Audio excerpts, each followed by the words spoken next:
Jai Shri Krishna. So today is Thursday and June 18th, 2026, and moon is in Ashlesha Nakshatra. Moon is conjunct with Venus and Ashlesha Nakshatra. So this is going to be my part 2 of Ashlesha Nakshatra.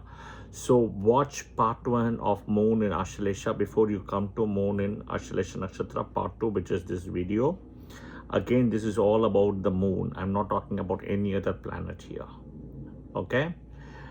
And yeah, make sure with that. I've also published a video on Ashlesha Bali, Sarpa Bali, and stuff about Sarpas and Nagas, and I've also published about Ashta Nagas, etc. Right? And watch all of it because all of it is serpentine energy. All right. Before we start, the quick, disclaimer, the bells and whistles. Do like the video if you like it. That's all I would say. And do press the subscription notification button as well if you want to be subscribed to the latest and greatest videos I post and publish. Do share your honest comments and feedback. I really appreciate that. Many of you have shared and I really appreciate it. Some of you have already asked about timestamps and everything. I have started doing. I'll do what best I can. You have to give me time. I'm trying to do in between my working hours as well. Yeah, and my teaching classes, etc. So I will do what best I can. Be patient with me. Yeah, that's the best I can. I'm not here for posting the videos for views or anything else. I want to spread the good news of Hinduism and all the information from our Vedas. That is my point. Yeah, not for views or not for anything else here. Yeah. And third one, I do teach free sessions on Clubhouse, right? You have to download the Clubhouse app, iOS or Android, and enroll in the Vedic Astrology Club. So again, it will be weekly Wednesday, 7:20 p.m. Central Time, US. Yeah. But you can come and join anytime and you can listen to the past recordings, archives of 4+ years in Clubhouse. Yeah. So if you're interested in Vedic astrology, otherwise you can pass the beat. Okay. Moon in Ashlesha Nakshatra. Year 2008 would have been bad. If that is the case, please share that in the comment section. Year 2008. Okay. And of course, the latest and greatest time I would tell you recently would be the middle end part of 2024 to the beginning part of 2025. That was also bad. If that is the case, please share that in the comment section. Of course, I'm talking about moon in Ashlesha Nakshatra, right? Don't bring any other planet. In part 1, I spoke about, a lot about it. Watch, you will find a lot of interesting information. I spoke about even Karma Nakshatras in a deep way. But specifically for Ashlesha Nakshatra, right? The Karma Nakshatras, other than giving in a very high level view, right? You will go back deep. You will understand the Karma Nakshatra will be Anuradha, Magha, Rohini, Mrigashira, Purva Falguni or Pobba, Purva Shada, Uttarashada, Shravana, Satabhisha, and Uttarabhadrapada. These are the nakshatras. That will be a very strong connection if you have a moon with Ashlesha. Okay. All right. Now, share that in the comment as well. Okay. This is a Mercury nakshatra in Moon Rashi. Mercury and Moon meets at 2 places. Okay. One is in Virgo, where Hasta nakshatra, Moon nakshatra, Mercury Rashi. Here, Moon Rashi, Mercury nakshatra. So, in a way, if you see, right, Ashlesha Nakshatra, you will see duality. Very strong of the Moon Mercury duality here. In one of the nakshatras you will see is Ashlesha. You don't see much in Revati. You see some in Jyeshta. Yeah, but you also see in Revati, but in a very subtle manner because of the Jupiterian energy, right? And Jupiter is not dual. So that is the thing, but you see it in a very way, but you also see duality in all the Mercury nakshatras, Jyeshta, Revati, as well as Ashlesha. The strongest is in Ashlesha. Okay, and I'll explain that later why it is. Now you also have to understand, right? Mercury nakshatras are very karmic in a way, extremely karmic. And I say karmic for 2 reasons. One, they're all part of the Gandanta points. right? They are the Gandanta points. In a way, you start from Ashwini Ketu and Mercury is the last. In a classroom, right, for whatever reason it can be, right, you never want to be last, right? Be it in the rank or be it in the calling or everything, right? You have to keep waiting for such a long time, and it's kind of a very bitter experience. But there is also a saying, nice guys finish last, right? But true, but then the last part is always difficult. But then comes the Gandanta point. The Gandanta point is the karmic knot between Mercury Nakshatra and Ketu Nakshatra, from a water sign to a fire sign, right? Mercury's nakshatras are all placed in water signs: Cancer, Scorpio, and Pisces, and that is where it finds that uncomfortable level. Okay, all right. So you check with moon with Ashlesha Nakshatra people. From sunrise, they're not morning rise people, okay? And their energy all happens after sunset.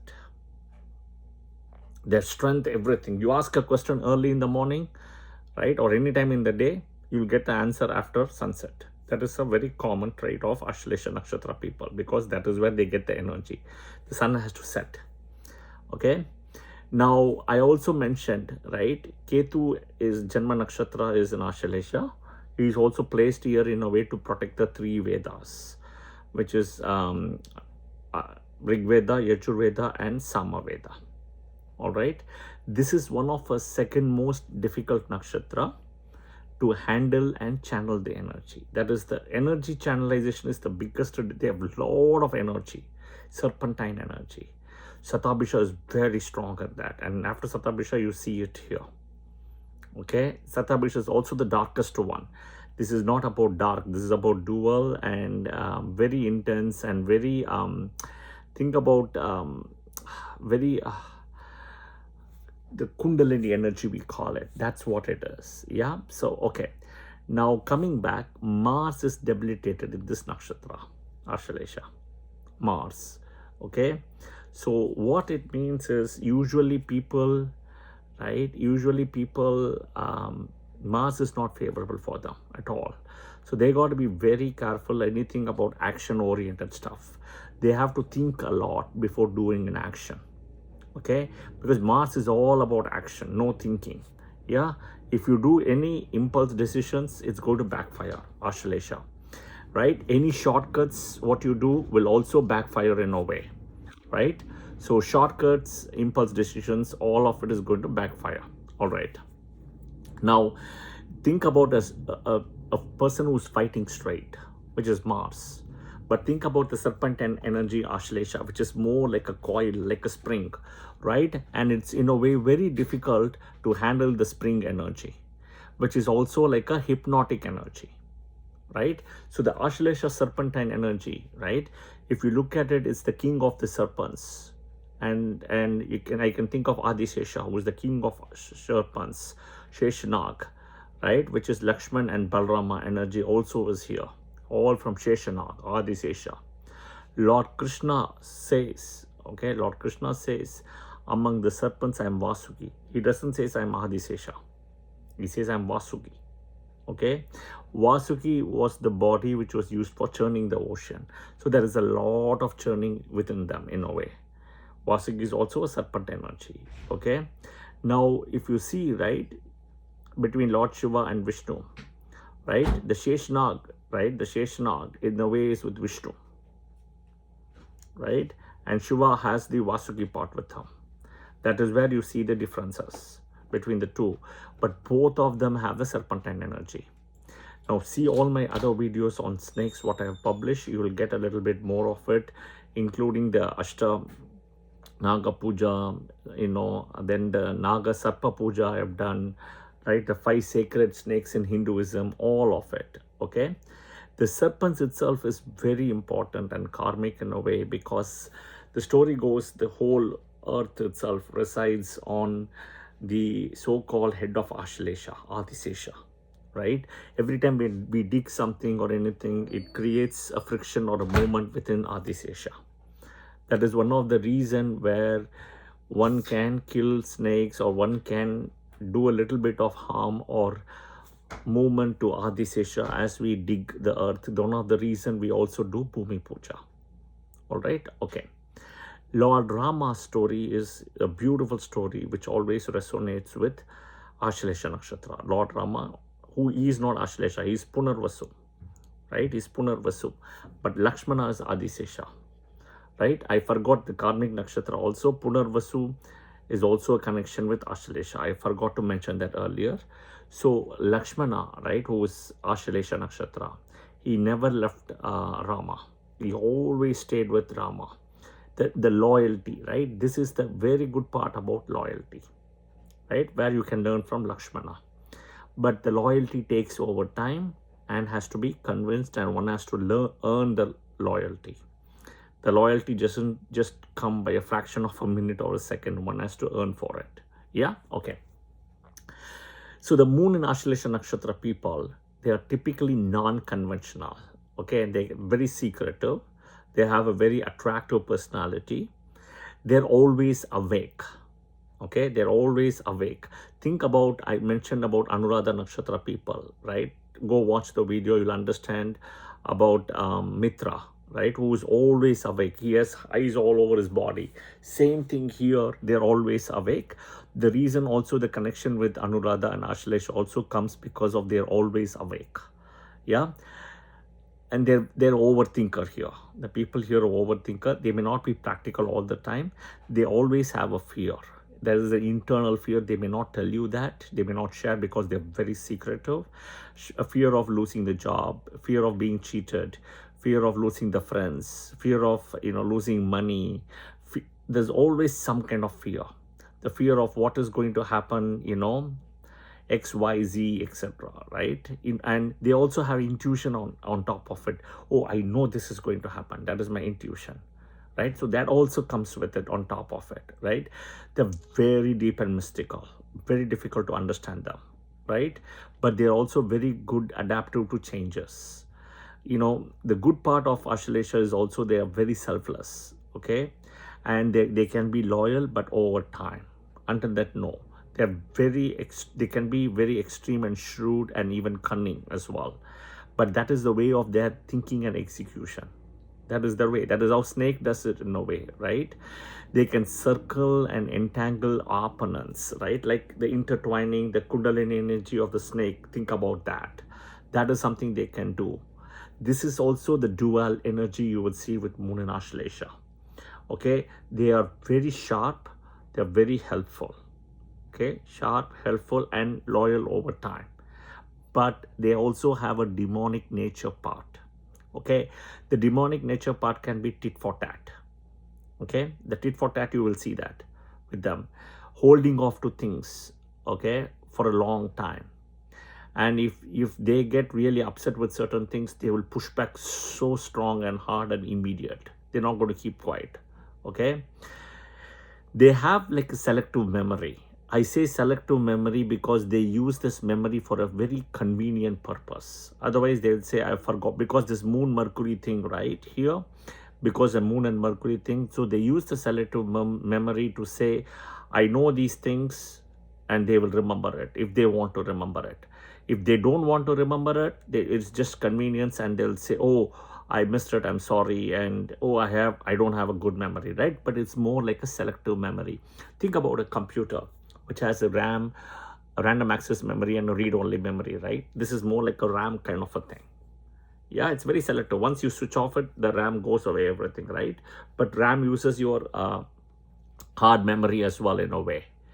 But that is something they can be very deceptive about in kind of playing with, commitments and committed dates or meetings, etc. Right? So you have to be a little bit careful around this particular piece. They are also very power hungry.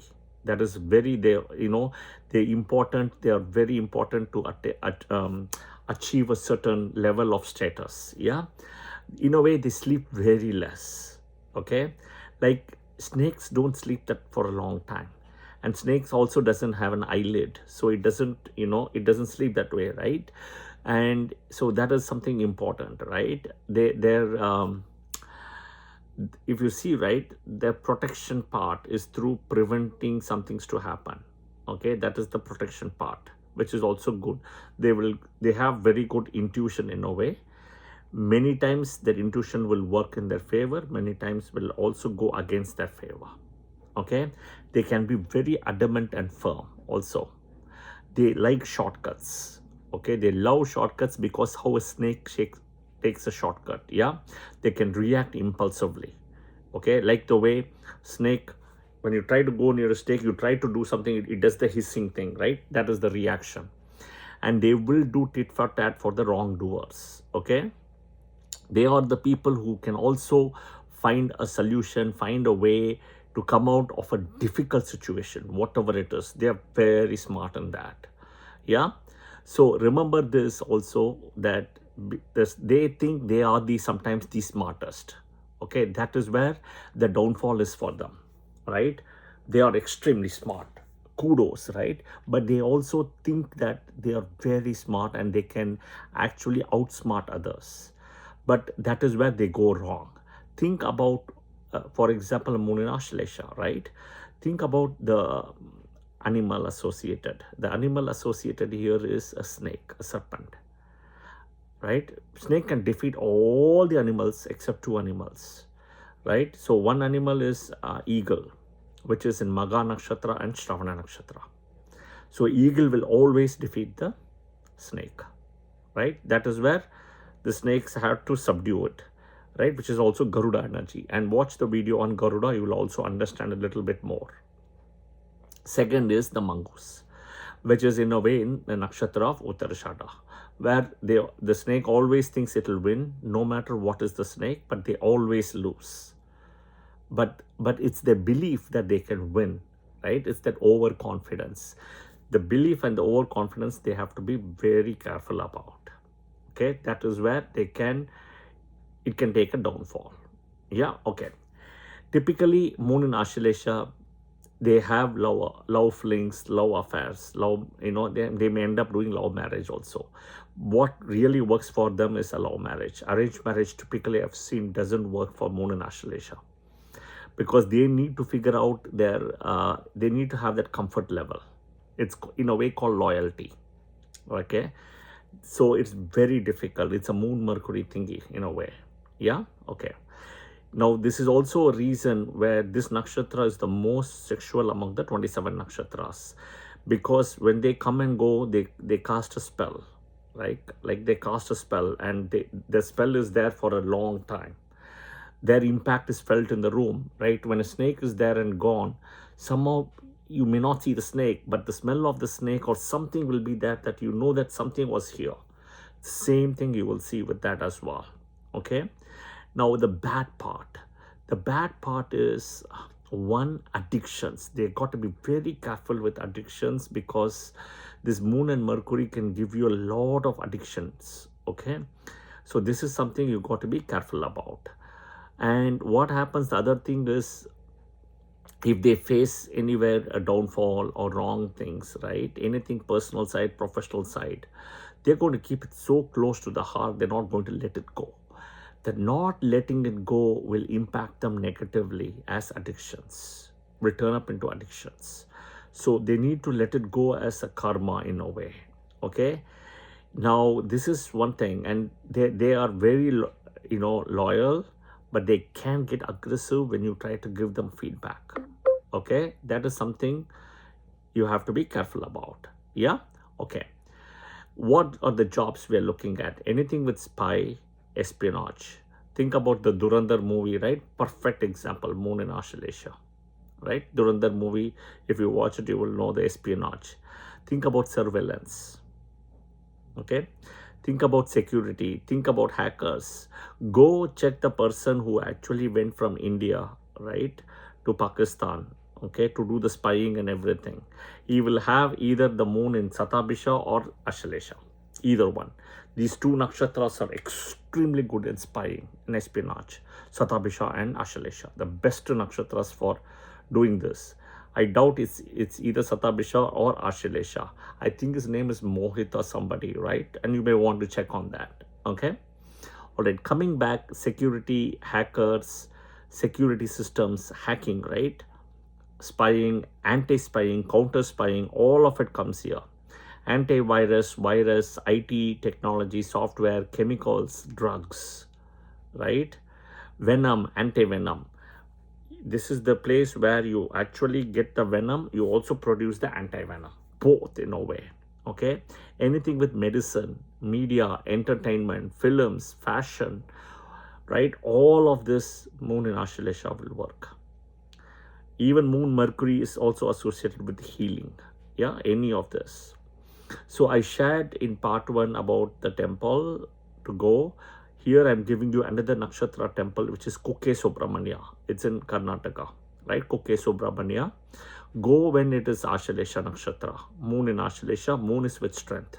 That is the most important thing. Yeah, moon is with strength. Moon is not afflicted without Rahu, Ketu or Saturn. Okay, in the transit. All right. Luck will change. I think I already mentioned it. 27, 30, 34, right? There will be likely a financial loss or a downfall, or something will happen around the age 42, 43, 44. So you want to watch out for this particular age. You want to watch out. There could be a downfall here, okay? Or a cheating or something will happen. So watch out for it. This is a difficult age. Yeah, 42 to 44 years. All right. What else? Overall, to summarize, this nakshatra, right, can be easily misunderstood.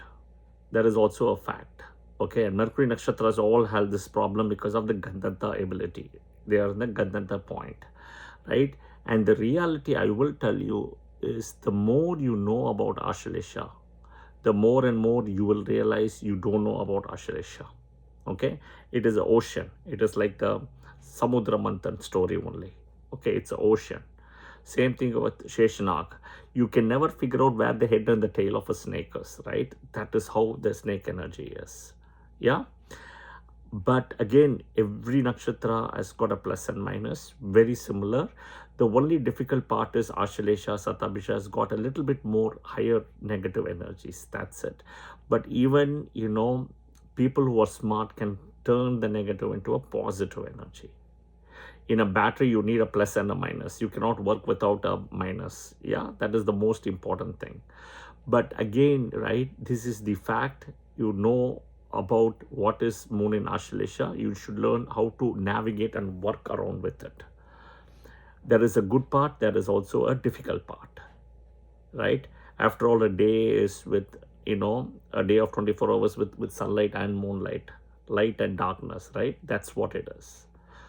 All right. So I hope I have done justice to Ashlesha Nakshatra. Yeah. Please watch all the videos and please share your honest comments and feedback. I will see you guys soon in another video. And Om, and you know, Krishna, pray to Krishna, because the Krishna story of dancing in the Kaliya, right, in the Mahabharata, right, that's also Ashlesha Nakshatra. Krishna standing on Kaliya, right, that is a big thing on Ashlesha Nakshatra as well. Okay, Krishna is the deity. Pray to Krishna also. And Om Sarpaya Namaha, Om Nagaya Namaha, Om Ashleshaya Namaha, Om Krishnaya Namaha. Jai Shri Krishna. Thank you.